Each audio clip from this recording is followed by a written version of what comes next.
So you think we live the dream? No, not the hunter. The producer. You may not know our name or our face, but we're always there. There are over 700 network outdoor shows, and they all have one thing in common: a producer. Hours on stand, sub-zero temperatures, and thousands of miles with no sleep. And now we're going to take you on the ride with us. If you think it's easy, then come on in. The water's fine. Welcome to Nameless.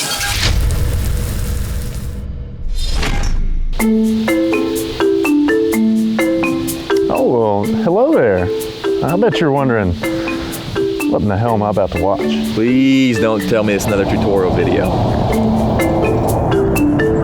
So you're probably thinking, can these producers host a television show? Probably not. We're definitely not TV show hosts. We're the furthest thing from that. We have faces for radio. But we love our job and we love to teach our craft. In this show, you're going to see hunts from the producer's perspective. And yes, you'll see kills too.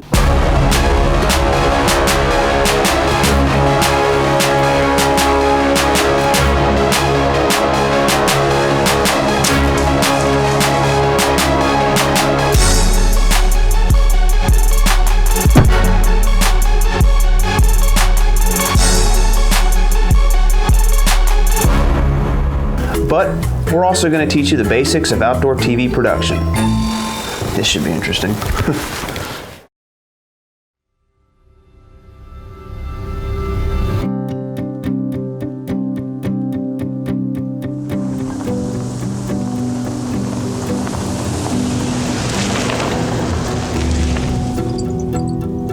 Well, I'm running late to the stand today as usual. Will someone please change that music? When the bass go Much better. But like I was saying, I'm running late to the stand and my brother's already there. Didn't want to wait on me. So, no pre-roll today. that's y'all cue. Everybody rocking when you look around the room. When the bass go boom, boom, boom, when the bass go. Hold still. Here we go again. Hunter always moving and trying to pull focus. All right, give me an open interview. We're out here in central Kentucky freezing our butts off, but hopefully we'll start seeing deer soon and get our... See, I got you out of frame. Now I gotta redo it and pull focus again. That's what you love about being a cameraman. Always gotta check it. And then redo it 30 times.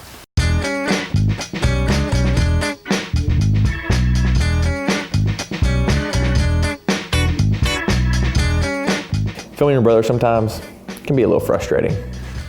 Ready? Yeah.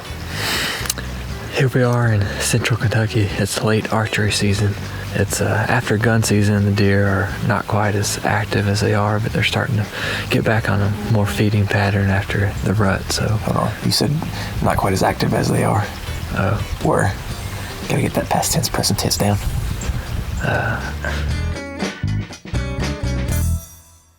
After 3 or 4 interviews, I finally got one I was happy with. He told me where we were. it's December 31st, New Year's Eve, here in central Kentucky. The weather, It's finally cooled off. It's been pretty warm. and what our goal was. There's a nice buck out here, but if a doe comes by, I'll shoot a doe too. He told me where we were, the weather, and the goal.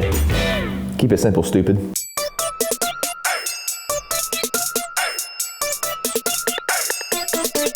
And after all that, I don't think we saw a living thing. All right, kids, it's time to learn something. We're up here in our junky Walmart $25 stand while they're in a much, much nicer stand, which is par for the course. Really, dude? Could give me a better stand? Cool. All right, usually you have a tiny little platform to work with, just like this. Put it up against the tree, I'm tied in with my harness. I'll pull my base off and I'll put it right in the middle of my waistband, right in the middle of the tree. Wrap it around the tree and get my ratchet strap started. I don't want this here because it's right behind my hunter's head and he's gonna complain when it hits him in the back of the head. And I don't want it in my frame when I'm filming. So I like to take it and just kind of shimmy it around the tree, get it about waist level to just below waist level. cinch it down. Take my arm. Once we get this arm hung like this, we put our camera on. Comes out of nowhere, just like magic. We hang our camera, all right? And you see this camera is not staying in its spot. It's supposed to stick when I let go of it. We like to use the muddy arms just because they have a little bubble in the dead center. So we're just gonna level our bubble. That's it. Now the camera is gonna stay wherever we want. And the reason we put it here is because when I sit down to run it, I can run it sitting or standing very comfortably. All right, and a lot of guys, most of the time, like to run this arm on their right side because when you run it on your right side, you don't get the arm in the shot. It's really whatever's most comfortable to you. A lot of guys run on the right side. I run it on both. I really don't have a preference. It's just kind of whatever the tree lends itself to. And the reason we hang them this way is because in a perfect world, I'm over my right-handed shooter's shoulder. And when a deer comes out at 15 yards right in front of him, I can get that stereotypical over the shoulder kill shot, which is what we shoot it for. And vice versa for a left-handed shooter, you get over his left shoulder. You get in the yard, hang a stand 2 feet off the ground, hang your camera arm, get it to where you're comfortable. That way when you go to the tree, you're confident in your gear. So you remember how we were talking about the weather? Guess what happened? Snow moves in, we go hunting.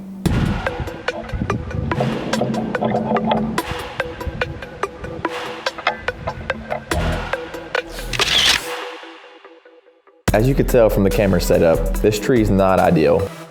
We're in a cedar tree about yay big and the wind's blowing a little bit, so we're having a field day up there.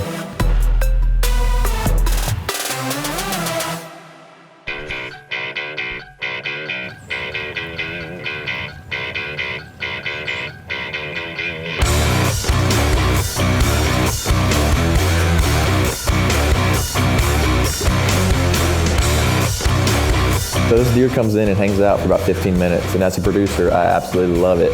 I get it wide, I get medium, I get tight. I have at least 11 cameras in the tree with me, and we can get all the cameras rolling at once before we shoot.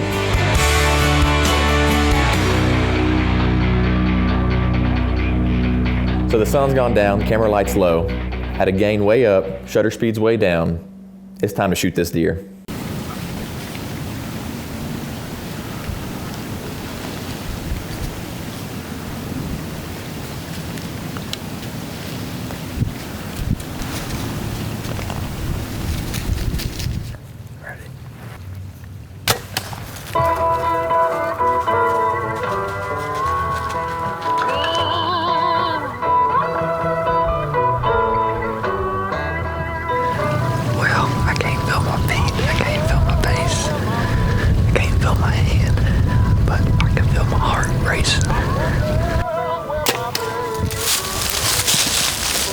See a white belly right there. Looks like he could have gone a lot farther if it wasn't for the fence. His foot's caught up in the fence, so who knows how far he would have gone if he wasn't in the fence. Well, here he is. He ran maybe 200 yards and got caught up in the fence. I'd rather be lucky than good and find him in the fence than have to track him. Nice late season hunt here in Kentucky. Best part about being the cameraman, you don't gotta drag the deer. And that, my friends, that's how it's done.